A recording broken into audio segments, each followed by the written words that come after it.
So we're looking here at how to express a decimal as a fraction now. So we're trying to convert a decimal into a fraction. So it's a pretty simple process. All you need to do is read the decimal by its proper place value name. Read the decimal by its proper place value name. So if I write a number, I want to keep in mind what the decimal place values are. Just a quick refresher. We have tens place, we have a ones place, tenths, hundreds, thousands, and there are so many more than this, but we're just going to go with this for now. All right, let's say I have a number 0.19.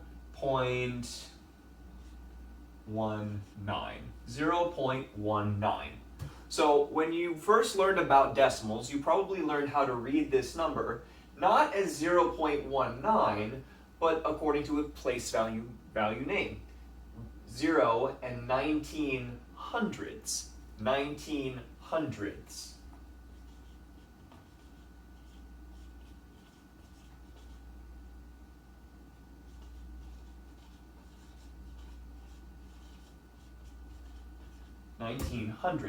So these are the two parts of our fraction.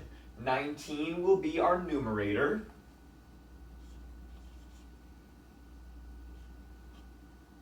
And our denominator will be hundredths, or 100.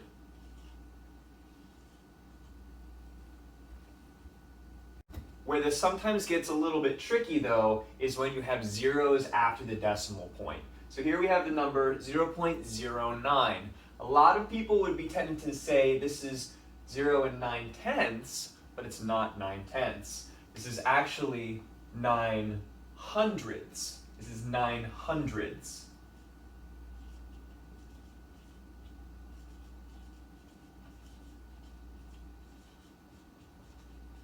Nine hundredths.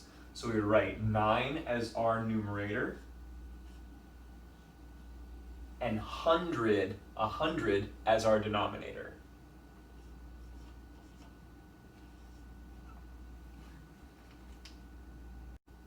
We also need to keep in mind that if we are able to, we should simplify our fraction though. So let's say we have 0.6, the decimal 0.6. We would say that this is 0 and 6 tenths. So 6 tenths. So we know that the 6 will then be our numerator, and 10 will be our denominator.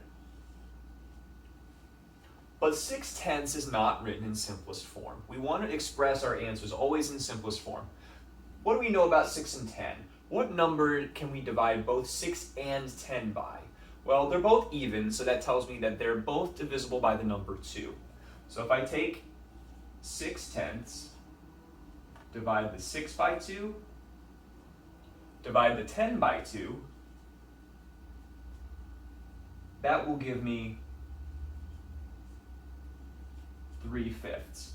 So 0 and 6 tenths is equal to 3/5.